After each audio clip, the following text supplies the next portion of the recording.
चुड़ैल की कहानी हॉरर स्टोरी। यह बात उस समय की है जब मेरी गर्मियों की छुट्टियां चल रही थी। उस समय मैं अपने मामा के गांव छुट्टियां बिताने गया हुआ था। वो गांव बहुत ही सुंदर था और वहां के खेत खलियान और पहाड़ भी काफी सुंदर थे। गांव पहाड़ों के बीच में बसा हुआ था। वहां के लोग भी काफी अच्छे थे और मैत्री स्वभाव के थे। दिन में वहां पर काफी गर्मी पड़ती थी, पर रात एकदम ठंडी होती थी। मैं और मेरे मामा रात में घर के बाहर ही खाट बिछा कर सोते थे। एक बार मैं देर रात तक अपनी मामी जी से बातें कर रहा था। बातों ही बातों में मैं मामी जी से पूछने लगा कि मामी जी, यह बताइए, इस गांव में आपने कोई चुड़ैल वुड़ैल नहीं देखी है क्या?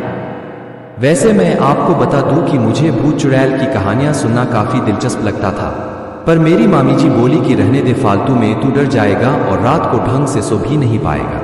पर मैं भी कहाँ मानने वाला था। मैंने भी जिद पकड़ ली कि कहानी तो आपको सुनानी ही पड़ेगी। मेरी जिद के आगे वो भी नतमस्तक थी। उन्होंने कहा कि इस गांव में बहुत सी चुड़ैलें रहती है, पर किसी को दिखती नहीं है। मैं बीच में ही बोल पड़ा कि जब किसी को वो दिखती नहीं है तो फिर कैसे पता कि वो यहाँ रहती है?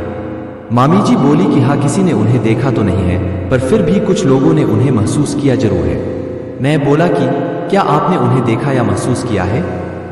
मामी जी, हाँ शायद। हे हा हा हा। मामी जी, आप मुझसे मजाक मत करो, अगर आपने देखा है तो बताओ, मैंने उनसे पूछा। उनका जवाब नहीं मैं था। मुझे उनसे कहानी सुनी थी, पर उन्होंने मुझे कोई कहानी नहीं सुनाई। मैं बाहर जाकर अपनी खाट पर लेट गया। मामा पहले से ही सो चुके थे। मैं भी सोने की कोशिश कर रहा था, पर ना जाने क्यों मुझे नींद ही नहीं आ रही थी। मैं बस उन्हीं सब चीजों के बारे में सोच रहा था कि ना जाने कब मुझे नींद आ गई। मुझे सही से तो नहीं पता, पर शायद आधी रात को मेरी नींद अचानक से किसी के पैरों की आवाज से खुली। उस समय मेरे मामा जी तो सो ही रहे थे। मैं आश्चर्य में था कि इतनी रात को कौन हो सकता है, पर मेरी इतनी हिम्मत नहीं हो रही थी कि मैं खाट से उठकर पीछे देखूं कि कौन चला आ रहा है। उस समय मैं थोड़ा डरा हुआ भी था, क्योंकि उस रात मैं मामी जी से भूत चुड़ैल की बातें कर रहा था। मैंने सोचा कि चुपचाप होकर देखता हूं कि कौन है। धीरे धीरे वो आवाज बढ़ती जा रही थी। वो जो कोई भी था धीरे धीरे मेरे पास आ रहा था। मैंने देखा कि एक बुरी सी महिला थी जिसने काले रंग की साड़ी पहन रखी थी और वो झुककर चल रही थी। वो मुझसे अब थोड़ा आगे निकल गई और एक जगह जाकर रुक गई। मैं अब भी उसे ही देख रहा था और सोच रहा था कि ये क्यों रुकी है, कि तभी वह पीछे मुड़ी।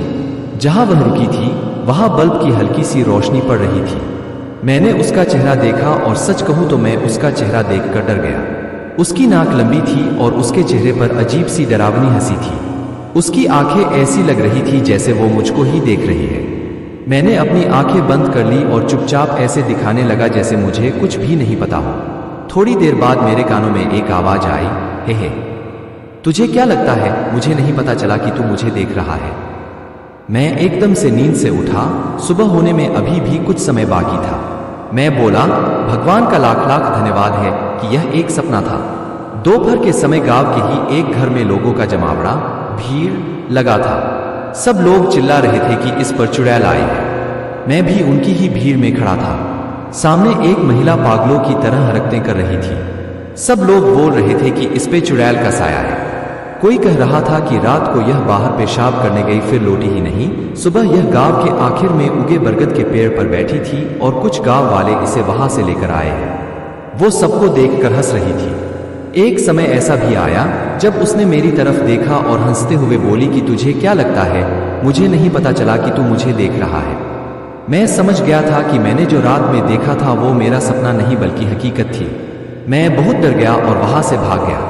अगले ही दिन मैंने मेरे मामा जी से बोला कि मुझे मेरे घर छोड़ दो। मुझे नहीं पता कि वो महिला चुड़ैल कौन थी और वो मुझे क्यों दिखी, वो मुझसे क्या चाहती थी।